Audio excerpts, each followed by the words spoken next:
The Bags and Boards podcast, number 81. Dude, we back from San Diego. It was a great time. Did you have a good time? I did. I got the energy level there for not only... How much money did you make, Jeff? That's what they really want to know.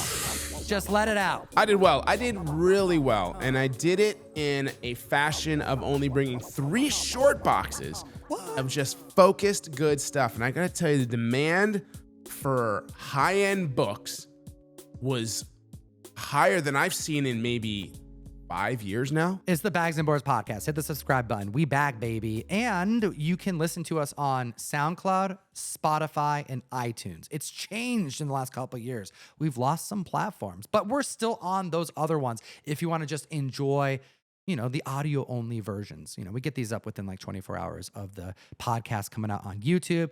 Support us by putting ratings on those platforms. We really appreciate it. I agree with you. There was a lot of people who were walking around those con floors just straight up holding blue chip books. It was kind of weird. I was seeing fans of the show and other dealers, and I'm like, that person's holding a DD1. That person's holding a Hulk 1. Congratulations. People were spending some money. And I will point out, I don't ever really go to cons early in the year and think about it as a show I want to pick up something expensive. So here's a little quick tip. If you want to try to save money, those are more purchases at the end of the year for me. I like buying expensive stuff around November, December, and January. Yeah, things tend to dip around the holiday season. To each their own. But yeah, continually. But again, if you see a good price on a book, then you got to grab it. People were coming back Sunday asking for books that had already left the building on a Thursday or Friday. If you spent your time going to panels and picking up your Mattel pins or peanut pins, whatever, you probably missed out on some pretty good books and deals. We had 2 X-Men ones in our booth. When I say we, I was hunkering down with another buddy. Silver Age, Gussie. Silver Age Comics, Garcia out of New York, and sold both of his X-Men ones. I had 2 other people come in picking up who came with X-Men ones talking about it, and DD ones as well. So like you said, that's what was happening. And then I had people asking me on Sunday, I was like, oh, we're sold out. They were sold out over there. They were sold out over there. So see, I've always my dad always would tell me this when I go to a convention with him. Since I was a little kid, he'd be like, yeah, save your money till Sunday. Don't spend anything till Sunday. Cause that's when the deals happen. When I see people on the con floor, I always ask, yo, what are you hunting for? It's kind of my go-to whenever I meet fans. Cause I'm curious, what are they shopping for? Maybe I know somebody I can introduce them to and get a good deal or something like that. And if they don't know what they're looking for, they're kind of on the fence or, I'm just kind of looking around. I always give them the advice. Hey, you may want to wait till Sunday because Sunday's typically when the dealers are trying to just get the stuff out of here. They want to lug it back home. And that's generally the case, but that wasn't for this convention. Not so much, huh? No, it wasn't. It's very interesting to have seen that. Well, I want to get into a handful of things today because obviously we have San Diego Comic-Con hype, just got home a couple days ago. Not sick, which is pretty damn cool. I figured we should record the podcast now in case I start getting sick tomorrow, because sometimes it's the hang time on Con Crud. It's unpredictable, is what I'm saying. We saw Fantastic Four while we were at San Diego. That's how you know it was an important movie. We did the same thing last year, the group. We went and saw Deadpool Wolverine during San Diego. Yo, I'm crammed, packed, busy as hell. I don't do anything for fun. I mean, everything I do is fun. So I have the best job in the world. But I don't go to any of the parties. I get invited to all these different things. I go to any of them. I host my Whatnot streams in the evening. I'm on the con floor in the morning. I'm making content for the comic fam. And I'm catching up with everybody in the network all throughout the convention. I gotta say hi to everybody. I got no time for stuff, but I made time for Fantastic Four. I wanna talk about that today.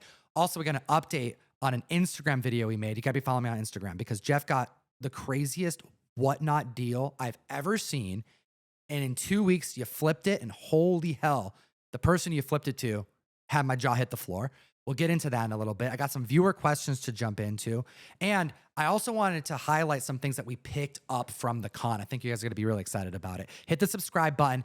Jeff, we got to introduce the YouTube fam because not everybody's following me on Instagram or you at Golden Age Guru about this acquisition you made. I got hit up by this guy randomly. I don't even remember what day it was. It's a couple weeks ago. And he goes, yo, quick question. What's the Whatnot support as it pertains to buyers, right? Because there's a book I want to get, actually a handful of books I want to get, but I'm worried. I'm worried because it's so expensive. I'm like, what the hell did you find? What happened? Got a lead on a show of somebody who's selling their comic books or their dad's comic books. They're just auctioning them off and starting them off at $1. And I already missed out on some stuff. I guess they've been done already a few shows. So I don't even know what I missed on, but they did have the biggest book for like really probably top 3 to 5 horror books From the golden age. from the golden age. And it was a Punch 12.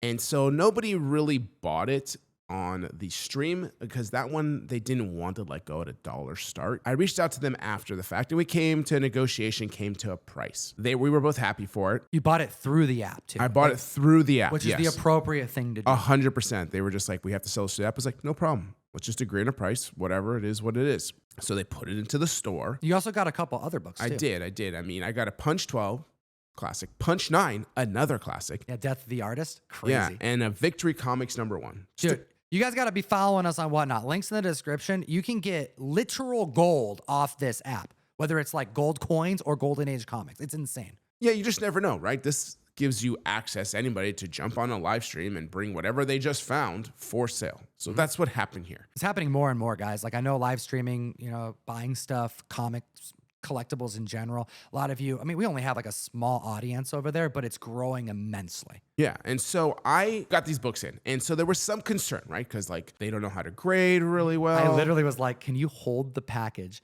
And the package was like lost in the mail for a little bit. How much did you spend? Okay, so I spent $17,500 on these books. And you were like, is this okay to spend this much money on Whatnot? Yeah, I'm like, dude, Whatnot's got you covered. But yeah, make sure everything's right and deal with it right away. But also, can you hold on to it? Because I want to open it on camera. Because in case there's something wrong, we needed that footage, dude. There's a window, too. I was like warning you. I'm like, dude, I'm going to post it. If you're pissed, if you get hosed here, if it's trimmed, if they're fake, if there's just Turok ones in this box, we're going to have it on camera. Yeah. So, and you only have so much time with Whatnot, too. How worried were you when it was lost in the mail? Oh, yeah. I was like, how? How is it that the most expensive package of books that I bought this year happened to be the one that's like lost in the mail? And it was supposed to arrive on a Thursday, and I don't think it arrived till you didn't get to like Tuesday next week. or Tuesday or Wednesday. No, it was Tuesday because you were here recording. Oh yeah. So it's Tuesday, and I grabbed it early in the morning, brought it over, and we're like, okay, let's go through these. This guy calls me up. He's like, "You ready for this? We got to get to this, dude. I got to see what's in here." You asked a few times if you can open it. I'm like, dude, you open it if you have to, but like you should open it here. Yeah. So I opened it here. In short, opened it here. We went through it, and there were some initial concerns. Looking at it, you're always just kind of like overanalyzing. I was like, okay, could this thing be trimmed? I don't know. They don't look trimmed, but maybe. So I took it out of the bag. It's different. When you look at a bag, you look at a book, you feel the edges, you can tell with enough experience that nothing was trimmed there. But we weren't 100%. I wasn't 100%. There's always a chance, it could be either detected as trim or maybe there's a micro trim there's a term. And maybe one page on the inside has a freaking tear. Like you don't even know. And then page quality was another thing I was kind of concerned about as I flipped through it. It's like, oh God, I don't want to get hit with brittle or slightly brittle. That hurts. It's a lot of money to risk, man. That's why these things are not, it's like these purchases aren't made by most people. But what do you do? Because within 2 weeks, this mother effer was sold. Yeah, I took the book. I got it submitted to CGC ASAP with their walkthrough. All right. I sent it off to them. Did you hit up Matt at all? I messaged him to keep an eye out for this book. Head of CGC. Yeah. And whatever. It wouldn't have mattered anyway. But I did. You label the box. When you do something like walk through certain tiers, you're supposed to label the outside of the box so they know that when it arrives to take a book seriously. So I already forgot the freaking letters are because I don't usually do walkthrough. And about, of course, I express shipped it because I already lost time with it lost in the mail. You only have like 14 days. Did you want it for San Diego? Was that kind of like a blitz? My goal was to keep it if it had a certain type of page quality. And then I would offset that book with other personal books and just keep that one. But the page quality, in short, when I finally got it back, came to light tan to off-white, which really isn't terrible because the page quality for Chesslers like that, they didn't usually preserve very well. But again, I would have kept it if it was at least cream or cream to off-white. I'm a little bit of a page snob, sorry. And I had it at this convention, and I had it out, and I left it in my backpack. Oh, by the way, wasn't trimmed. It wasn't trimmed. What grade was it? Blue label, 3.0, light tan off-white. Looked great. Technical grade is lower because it had spine splitting, and CGC will hit you hard for spine splits. So not really shocked. Maybe it could have been a 3.5. I had hoped, but 3.0 light tan off It white. was a nice looking 3.0. It was a nice. Dude. Maybe if there was creamed off white, it could have been a 3.5. But being light tan off white, I got 3.0. Looked great in holder. Looked great in the holder. So you put it up. It's on the wall. People stopping. They're looking at this. This is one of those money beats, dude. Like this is a book that, oh, he's got a punch 12. Jeff's got a punch 12. Like the other dealers are going, Jeff's got a punch 12. Yeah. And this is going to sound stupid. It's going to sound really stupid. But I held on to it for like a day or two because we didn't do the official reveal. Like you want to make a video of it? Yes. You're waiting for me to hit you up. Yes. Come back here. Okay, but I flew when I got it from CGC, it was supposed to arrive during the day, but it ended up arriving late in the evening, and I got it at like 8:30, 9 p.m. I have to leave in the early morning. There's no way we're going to film the unboxing. So I took it out of the box, and I stuffed it in my backpack, wrapped in all the bubble wrap. I didn't even look at the grade yet still, okay, thinking I'm going to run into you. But like he says, this dude is so busy, doesn't do any parties, he just streams. So I didn't even see you for like 2+ days. I'm carrying it around in my backpack. I showed nobody. Oh, snap. It didn't even hit the floor until what? Friday, Saturday? It was just in my backpack. On the floor, not on the wall. Okay. And I was making videos to hype it up. All right. I was making a video. All right. I finally was like, I just got to look at this. I don't know when I'm going to see you because you're just so busy. I was like, okay, forget it. I'll make my own video. And I'm editing it. It's taking like an hour or two because it's so busy on the floor. People keep asking you questions. All right. And I put a price on it and I stick it on the wall. I'm not going to tell you the price because it's none of your business because somebody else bought it and I don't want to disclose that. Okay. But I did well. I did very well on it. Okay. Okay. So walk us through the purchase though. Okay. Because this ain't no like random civilian just walking up. No. Okay. So I have it on my wall now. All right. I didn't even get this video out to promote it. Okay. It's been on the wall for like an hour and a half or maybe 2 hours. I don't even know if it was that long.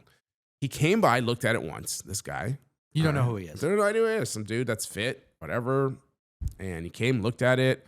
I'm just focusing on him in the book because, you got to watch your stuff on a con floor. And then he gave it back to me and then left for like 20 minutes, 30 minutes. It's like, okay, cool. Not worried because I know this book's going to sell. It's a freaking grail. And I have the nicest one in the room, okay, of probably only 2, to be honest. And then he comes back. And when he comes back, he's got this dog in a stroller and he's with his wife. And he wants to see the book again, so I should give him the book. And then he also asked to bring down a Daredevil 1 as well. And I'm like, and it's so busy in our booth. He came at the busiest time for some reason. We had a live stream going. We had people hunkering down in the booth, hanging out. The aisles were busy. And I'm like, okay, I can't even hear you because we're in a 10 by 20. All right. And I just got the book back. I walk around to the outside into the aisle to meet him. And as I meet him, I'm just focusing on the book and walking and my head's down and someone bumps me and I look up and he's looking me up and down. I just like, what the hell are you looking at? Like, why are you checking me out? And then I take a beat. This guy's big. He's like 6'7". Yeah, you're looking up here. He's this big guy. And I look to the right and there's another big guy. And I'm like, oh, hold up. This dude's got an entourage or something. This is security. For the dude Who's looking at your punch 12. Yeah. And inside the security is the entourage and family. And inside that is him in the middle with his wife and the dog. And I was like, oh, okay. And they waved me in. I was like, all right. I was like, what am I going to get to? So we work out the deal. We work out the numbers, come to an agreement. He was great. It was easy to deal with. I wasn't going to budge much anyway because it's a great book. But I gave him a little bit extra off because I was like, okay, this is somebody I should probably really want to like nurture on the deep end like this and not like. Yeah, try not to everybody milk. buys those kind of books. Yeah, I was like, I could push it and I think I could get more money, but let's build a relationship. Yeah, let's build a relationship. I'm doing fine with it. My margins are not that tight. I can work with him. And then by the end of it, I was like finishing up the deal. Someone's like, take a picture. And then I was like, man, who the hell are you? And he goes, yeah, my people call me CM Punk. I was like, oh, okay. And that still didn't register with me. I was like, that still means nothing. But I took a picture with the guy. He was super nice. And his wife's name was AJ. And I guess she's also a personality. So they were both wrestlers. All right, WWE wrestlers. So I was like, oh, this is so cool. And put together a video now after of like having to put it up to like now having to take it down. It's selling so quickly. Anyways, long story short, book sold. It's in probably a really great home. Yeah, you got to assume like this is somebody who was acquiring these books because of like an investment. Maybe he was told, hey, if you're shopping Golden Age books, keep an eye out on this one, because that's like you're either really deep into Golden Age and you want that, or you're looking to get deep into Golden Age and someone told you you should want that. Yeah, he bought at that show. I saw a post of other Golden Age horror books. So I think he was trying to collect like the top 10 like pre-code horror books, because he also got a Chamber of Chills 19 at the show as well. Hell yeah. So, well, let us know in the comment section below. You know, we're fans of wrestling here. I'm not as familiar as I used to be, but dude, CM Punk bought your Punch 12. Yeah, I mean, when I watched wrestling, it was back in the late 80s to like mid 90s, and that was about my extent, man. Of course, you know, you hear Stone Cold Steve Austin time to time, and you hear Dwayne The Rock. You can't miss those guys. I was really big in like middle school and like freshman year. I would go to the SmackDown shows that were out in Seattle all the time, because they would always do like kind of test run a day before they do the live show. So you can go and see like it's like smaller. It's just like not as much production. It's not televised, but they're acting as if it was televised and it was cheaper, and you can go and see them. And I mean, I saw like Randy Orton and Eddie Guerrero and all these cool guys. So CM Punk, that's wild, dude. He's a big pre-code horror fan. If he wasn't, he is now, I'm sure. Yeah. I mean, after he gets those books, I just don't know if he's going to try to go into something different. Well, hopefully you can find out. Did you get his contact info? Yes. His IG. There you go. That's well, about CM Punk, hit up the guru up if you're looking for anything else. That's wild, dude. Comic books bringing people together. All right. So we saw Fantastic Four. Both of us were not as optimistic about this movie. Like going into it, I thought it would be a 5 out of 10. I thought the first 30 to 45 minutes was a 9 out of 10. I give it an overall rating of an 8 out of 10. Spoilers incoming. By the time this podcast comes out, it'll be over a week since the movie came out. Was that a fair assessment as far as like both of us being probably around the same expectation level? And I'm curious what your thoughts were about the movie as it pertains to like how you would grade it out of 10. And do you differentiate that intro? Am I overvaluing the intro? Because I felt so happy watching what was just straight up like Jack Kirby, John Byrne, Stan Lee stuff on the screen. Yeah, I mean, okay, I liked the movie. All right, I am just accepting it for the way it is. Like, you know, if you want comic accurate up to a certain point, you know, I can see like your dislike for how the characters were portrayed, and I understand that too. For me, it was like a 7 out of 10. Okay. I put it there. I feel that I enjoyed, after the movie, more excitement towards the Superman than I did over FF, because FF was mostly about, you know, just a family opposed to a potential universe that I would get with Superman, which I probably gave it more like a 7.5. Okay. So pretty darn close. Yeah, they're trending pretty close in the box office. They're only like under 10 mil away from each other as far as opening weekend goes, which is basically the same. Yeah, and I did kind of mention this in our Hot 10, and I'll say it here too. I think it needs to be said, is just I feel like Superman met expectations, and I feel like FF exceeded the expectations for people, because I really thought that I would not enjoy Galactus on the screen. I feel like they would have messed that up in some form as a big oversized oaf. Dude, how freaking daunting and straight up like scary was that first shot of Galactus when they're like on his ship looking out at the, you know, the emptiness of space, and you see his eyes and you really see the scale of this. I mean, in the movie, not really a demigod, but damn, the size of one. Yeah, I mean, anything that's devouring planets, you kind of have this godlike, omnipotent presence, you know, or thought about him. And the fact that we got to see him at such a grandiose size inside, like, something you would assume Kirby would draw machine-wise, because you got to see a lot of machinery inside, which is really cool. But like I said, he wasn't actually like, he didn't do much in the movie though. Like you really think about it, you get the introduction, he travels, he shows up, walks around, and he's, the spoiler of the movie here, he's not going, I mean, who knows what's going on with Galactus, but he didn't die, right? So like we're going to get more Galactus probably, but they did what they could with the character. Yeah. So it's like on one hand, I'm like disappointed, but on the other hand, if they gave us Galactus from the comic books, nothing would work. Because he's too powerful. I mean, they kept him simple, because I feel like his needs are simple. He's like, I've been here, I've done this for how many billions and billions and billions of years. You're just another planet, but you also have something special now. So he's basically like, I'm going to show up. I'm going to destroy your planet like I've done for billions of years. It's the Silver And Surfer. Give me the baby. Otherwise, What is it? Rise of the Silver Surfer. It was basically that narrative, but done better. Yeah. Right? I It's mean, the same movie. he looked better. He felt better, Everything. scarier, more intimidating, more like determined, more like a little overly confident.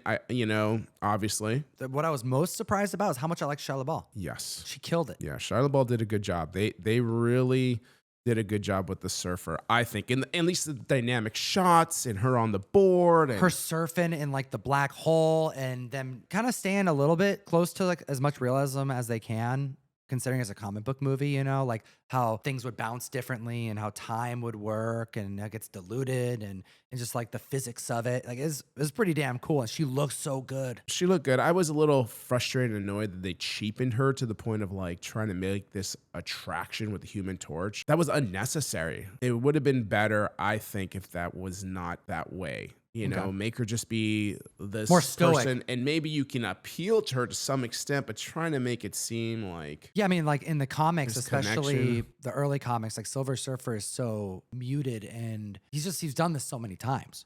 yeah. He basically has gone insane. He's just traveling and doing the same thing over and over again by himself. His true self is gone. Like Norrin isn't there. And like Shia LaBeouf comes on the scene immediately and is like, oh yeah, well, it's kind of a bummer. I kind of feel for you right now because there's people here. Like that didn't really make sense, but they had to do what they had to do was the thing. And I think that's like on one hand, it's an excuse, but it's like plot devices, dude. Sometimes Riri just drops the thing she needs to save everybody because she didn't put in her suit, Sometimes Black Bolt, someone else says what Black Bolt's weakness is, and then he gets killed 2 seconds later by Scarlet Witch. Like Disney does this kind of stuff a lot where they'll just be like, oh, that's a convenient plot point to just move the story forward.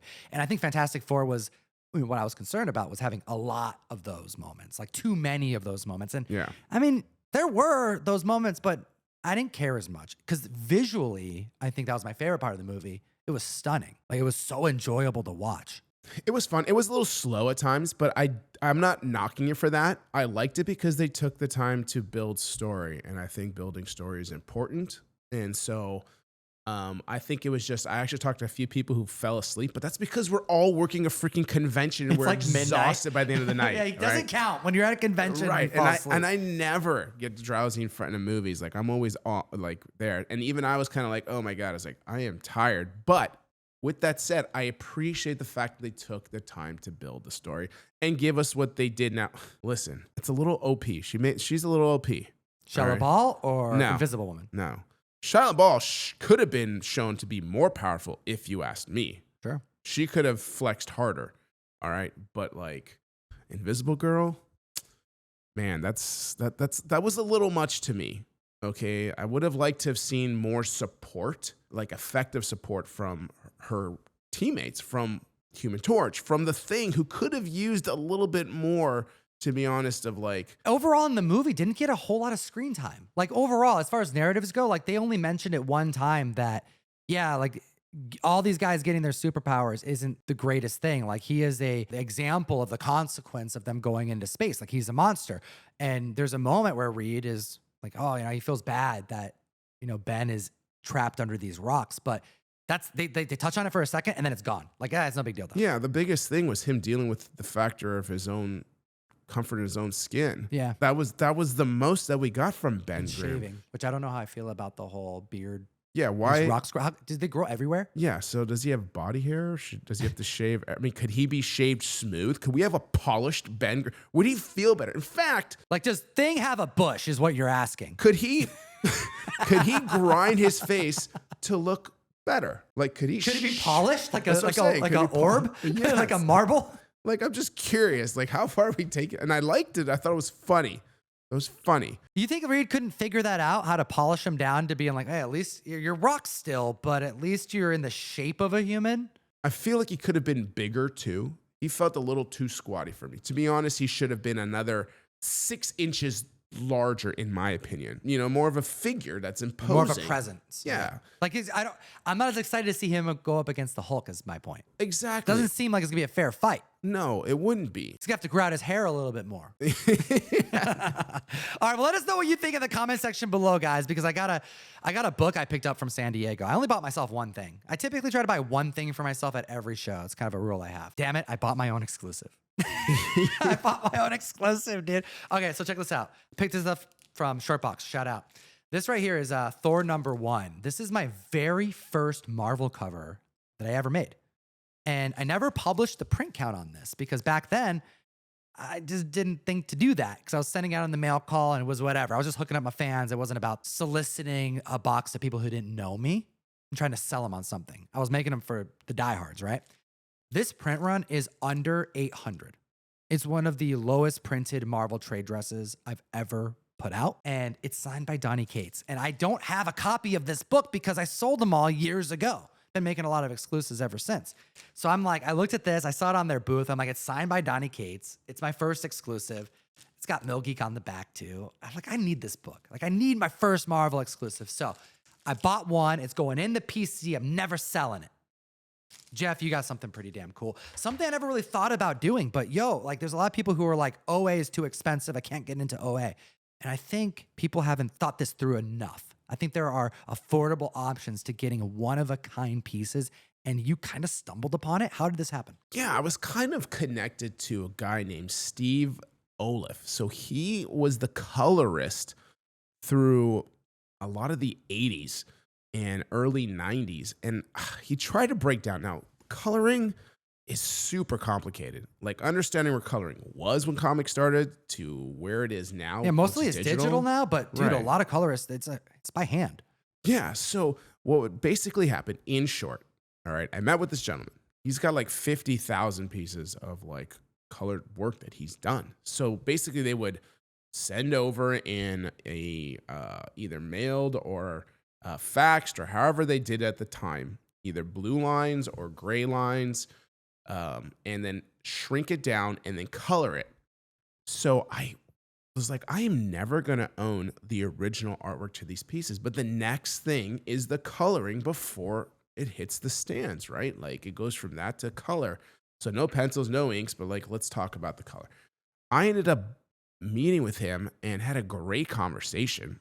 I bought pages from Batman Spawn #1. I bought pages from Spawn #9 with Angela's first appearance. You got the first appearance in color Oh, and her first spread, I right? thought it was. Is it But not? It's not. Then I started going through the book and it wasn't. But But regardless. like what? Yeah, first in the comic cares? book. Yeah. First colored pages. First colored pages. I actually had Todd McFarlane sign a double page splash That's of cool. it. Really cool. I got covers to Spawn books.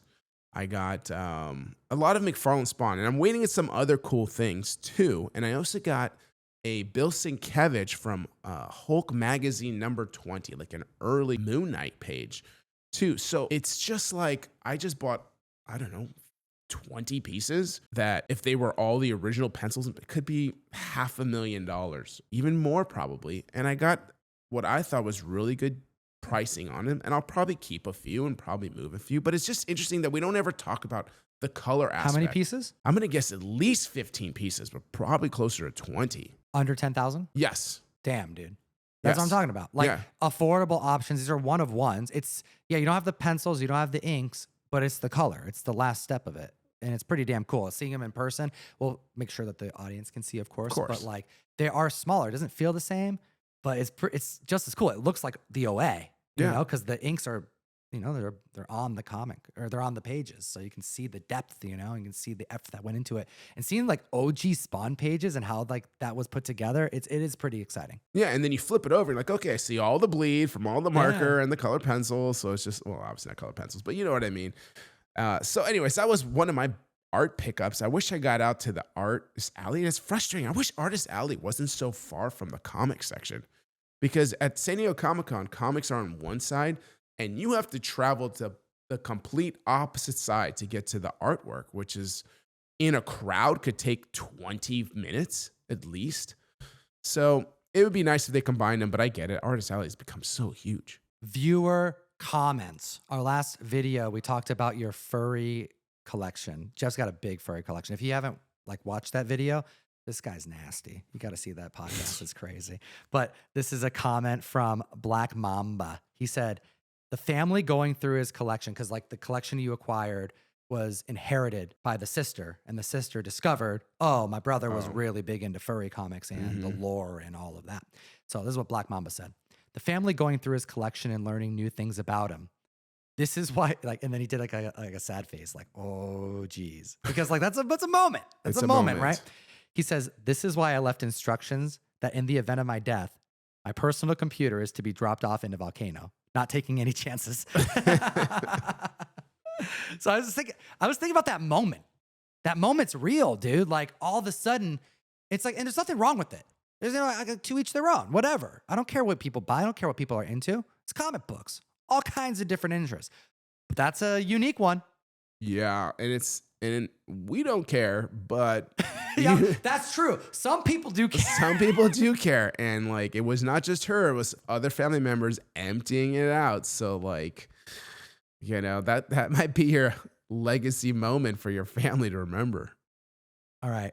Wonderworld Comics says, sorry, Guru, I bought 100 short box collection of everything, arrows, cherry, etc. Nothing normal in there. I'm the smut king of comics. In reference to, Jesus. He ain't going to buy any of these from you. He's already owned them. Yeah, he's already got them all. So shout out. I love people being very upfront about it. Yo, I got my Zerdies. I got my Zerdy books. Got my sexy books. Mm-hmm. Got my Android 18 I released over last week. In sheer. Oh, in sheer. Yeah, it's not nude. It's in sheer. Okay. I haven't seen it. Oh, I'll show it to you. You get really excited. Shout out Ed Sheeran. See what I did there? Yeah, I see what you did there. Terrible. Another All bad right. joke. God. This one's fun.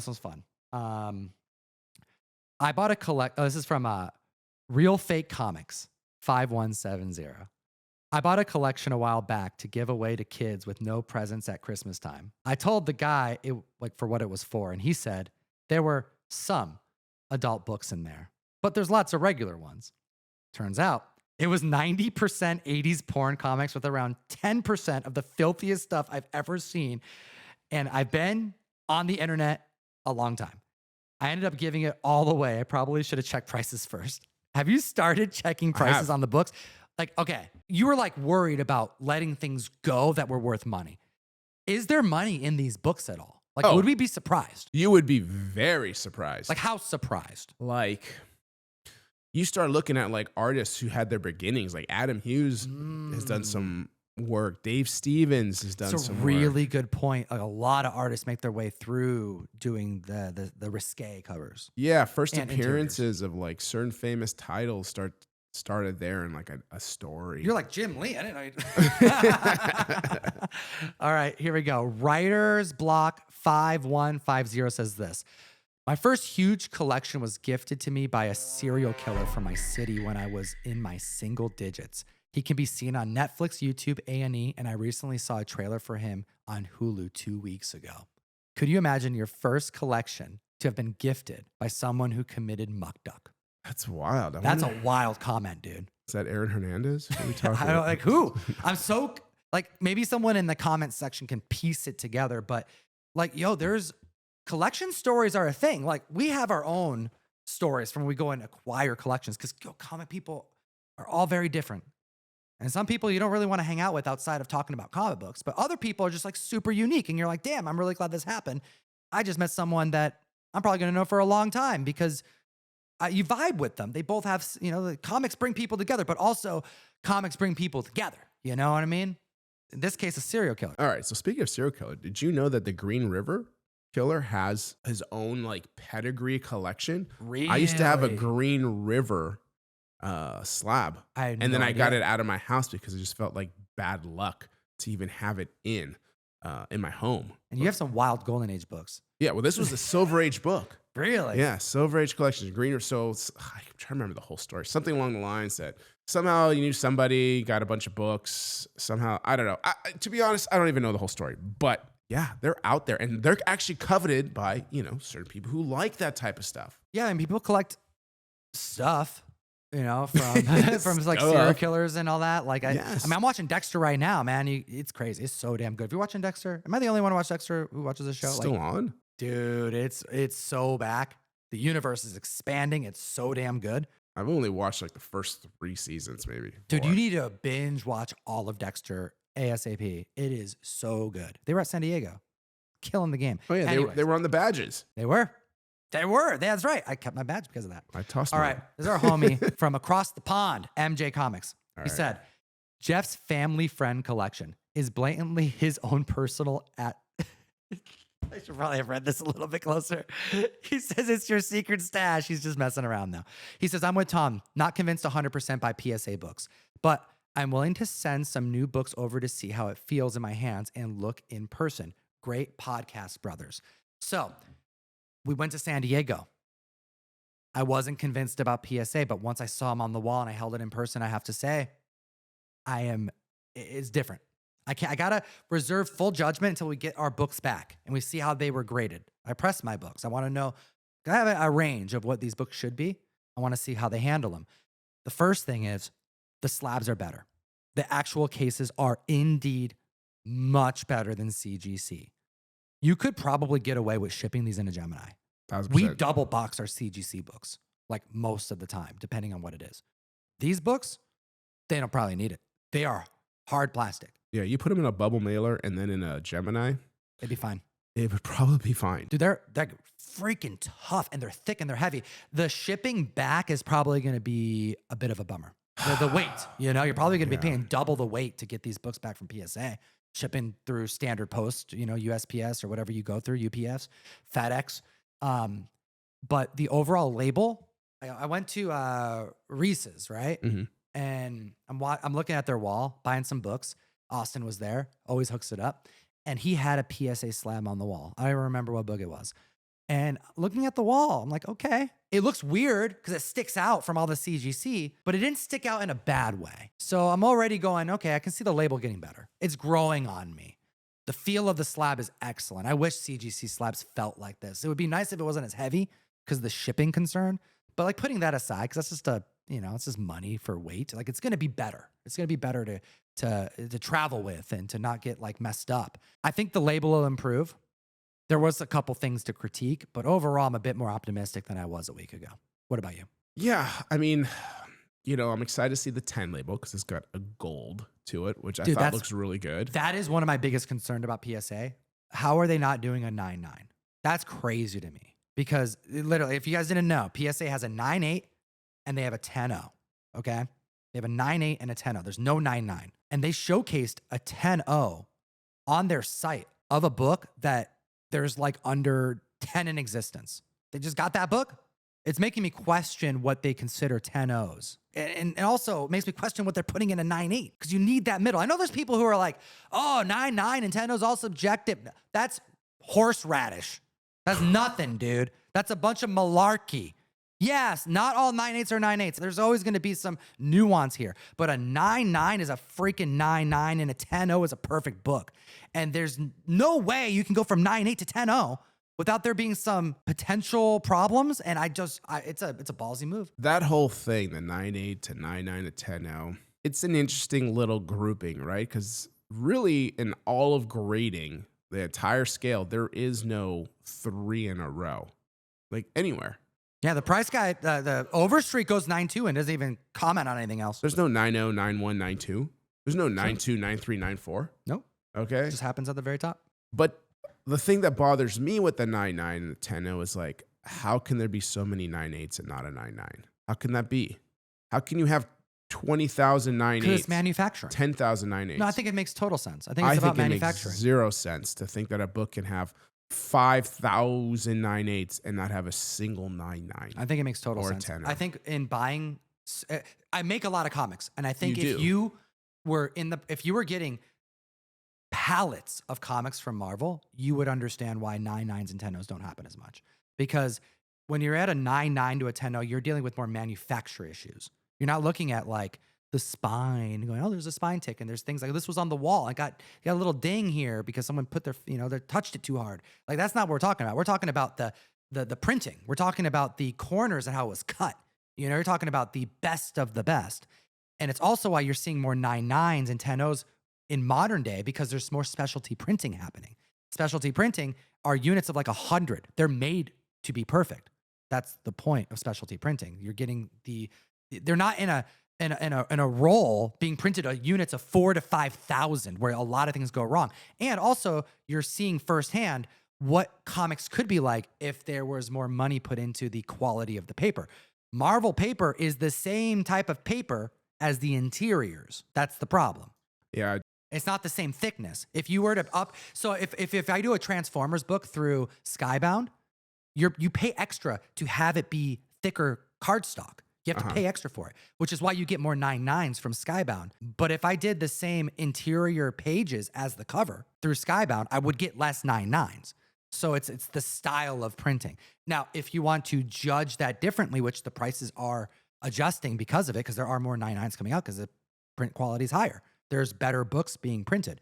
But it also gives credence to why you're not going into the 80s and finding books that are 9.9s and 10s. So what's your concern? That 9.9s will be bumped to 10s and 9.9s will be dumped to 9.8s? I mean, I don't know. I mean, the concern is, are the 9.8s actually 9.8s and are the 10.0s actually 10.0s? I feel like there's got to be something in between there. Why? Something's going to get screwed. But why? Just out of curiosity, why there and nowhere else? I'm not saying you're right or wrong. I'm just curious. Why is that 9.9? If it was never there, and 9.9s and 10s are so sharp, it matters that much if there isn't in a 9.9? Or only it's because we started with 9.9s that we give a damn. Well, if you look up CGC's tiers of 9.9 to 10.0, like production errors are what we're talking about here. We're not really talking about anything that you can just pull off the shelf and see. So I'm more concerned about there being more nuance in something that already has too much nuance without that tier. Because I've seen a 10.0 in person, and I've seen 9.9s in person, and I've seen 9.8s in person, and there's way more issues with, hey, is this a real 9.8 or not a 9.8?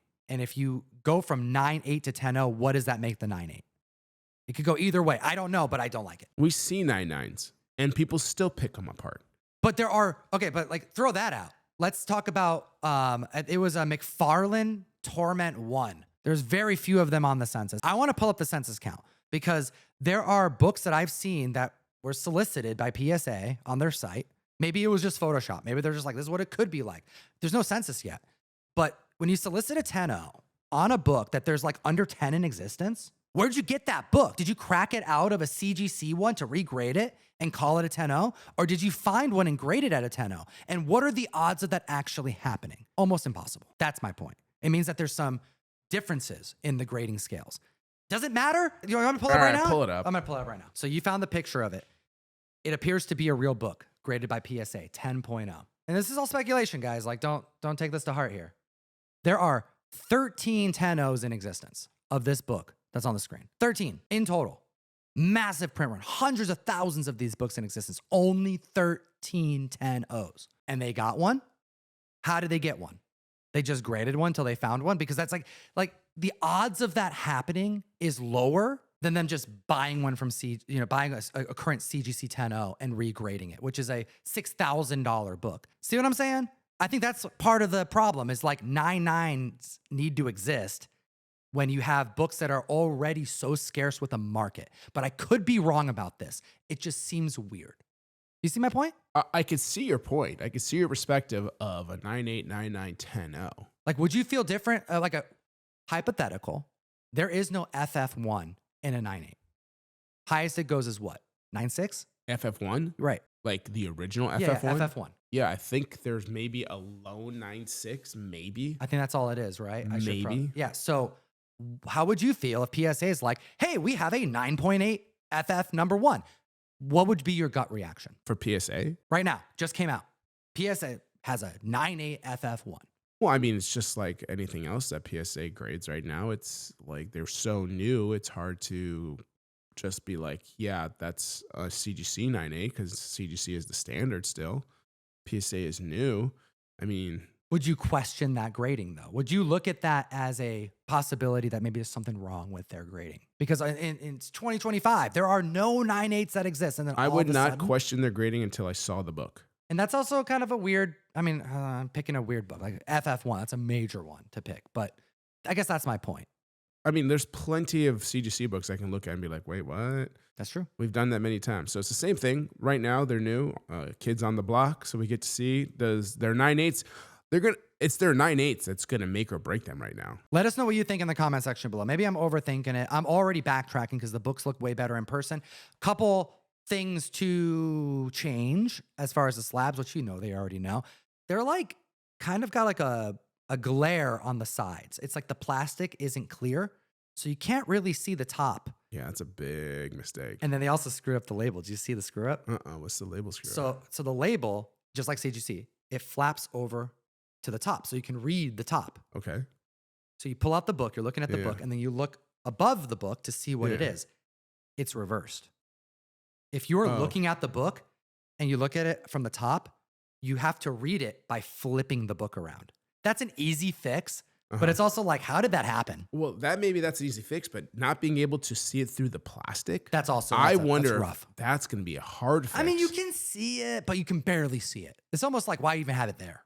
Yeah, for books as heavy as they are, and you're going to be stuffing them in boxes, to not be able to just see the top as you skim is a big deal. Like, easily see it is a problem. And not only have to see it kind of like close up, you have to flip the box around to actually read it. Mm-hmm. Yeah, so that's something I can imagine they're fixing. They're probably going to fix the glare too, and they're probably going to enhance that label just a little bit so it stands out a little bit more. But overall, I feel a bit better. I'm feeling good about it, and I'm excited to get the books back. Hit the subscribe button. When we get these books in, we're going to, tear them a new one and complain a bunch, but it'll be a good time. Jeff, you're a bit more excited about this, aren't you?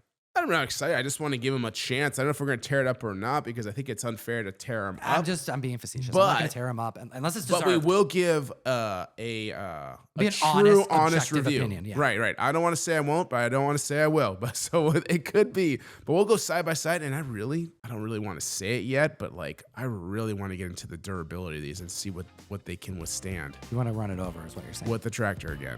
Let us know what you think in the comment section below. And of course, as always, geek responsibly. Hey, we give away books every week on the channel, and all you have to do is join the SMS group on commenttom.com. You put your phone number in, you keep up with all of our shite, and we pick you. That's it. We text you, say you want a book, and that's it. Once you're in for life. We'll see you soon.